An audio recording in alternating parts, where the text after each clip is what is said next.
जी, आज supreme court Karachi district में भी अहम जो है वो मामलात की समाअत हुई। आज अहम बैठक हुई।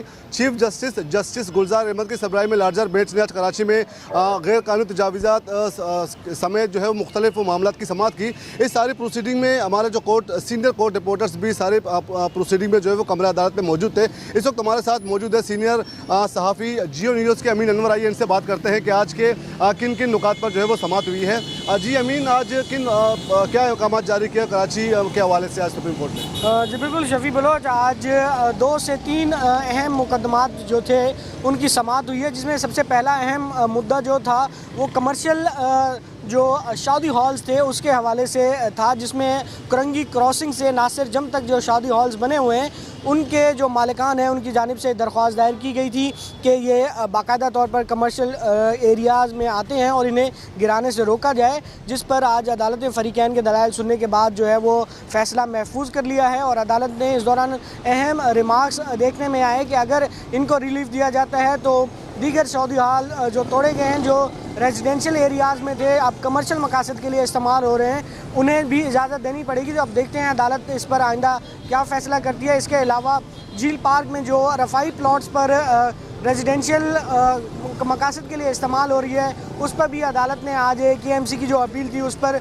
नोटिस जारी कर दिए और समाअत के लिए मंजूर कर लिया है। इसके अलावा जो है रेलवे के 2 एम्प्लॉयज़ की जो अपीलें थी वो अदालत ने मुस्तरद कर दी हैं। उन पर करप्शन के एलिगेशन किए, तो उन्होंने पुराने टिकट जो हैं वो फ़रोख्त किए हैं, उन पर ये एलिगेशन था, जिसके बाद अदालत ने आज उनकी दरख्वास्तें सुनने के बाद अपीलें जो हैं वो मुस्तरद कर दी हैं। इसके अलावा तजावुज़ात के हवाले से अदालत ने गुज़िश्ता रोज़ जो है वो अहम अहकाम जारी किए थे और आपने देखा कि जो शारा फैसल और शारा कायदीन के संगम पर वाक़या नस्ला टावर है, गुज़िश्ता रोज़ उसको भी SBCA ने बिलाखिर नोटिस जारी कर दिए हैं कि कम्प्लीशन प्लान ना होने के बावजूद रिहाइश कैसे इख्तियार की गई। इस तरह मज़ीद मामलात अब जो है वो नेक्स्ट सेशन तक मुलतवी कर दिए गए हैं। बहुत बहुत शुक्रिया थे। आज की कार्रवाई के हवाले से अमीन अनवर में बता रहे थे और इस वक्त हमारे साथ सीनियर सहाफ़ी शौकत कोराई मौजूद हैं।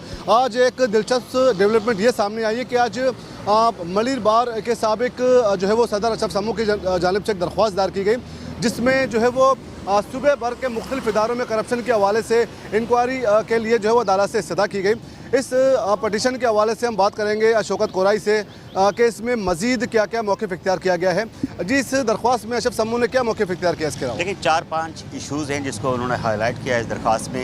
एक तो थर के अंदर जो कोयला डेवलप हो रहा है, वहाँ पे लोगों को जो ज़मीनें थी वो वहाँ उस स्कीम में शामिल की गई हैं। लोगों के गोट थे, गांव थे पूरे, वहाँ वो जो है उस स्कीम में शामिल हो गए हैं, तो लोग बेघर हो गए हैं। एक तो उन्होंने ये कहा था कि जो एग्रीमेंट हुआ था कंपनीज़ के साथ मकामी लोगों का, उसके मुताबिक लोगों को मुआवजा भी दिया जाए और उसके घर भी जो है उन्हें ज़मीन वापस दी जाए।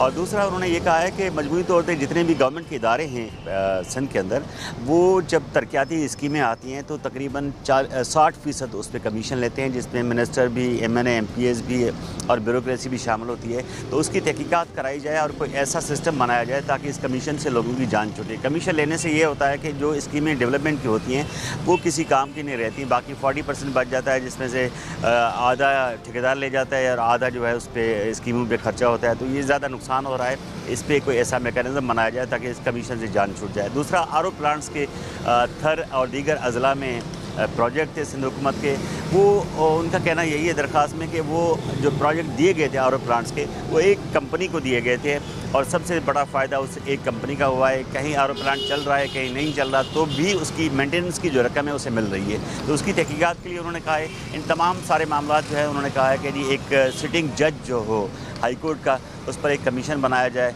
उस सारे मामलात की तहकीकात करे और उसके बाद कोई ऐसा मेकनिज़म, ऐसी रिकमेंडेशन दे ताकि इन तमाम चीज़ों से लोगों की जान छूट जाए। बहुत बहुत शुक्रिया। ये आपने हमारे सीनियर सहाफ़ी अमीन अनवर और शौकत कोराई की बातें सुनी कि आज की कार्रवाई के हवाले से आज अहम डेवलपमेंट सामने आई है।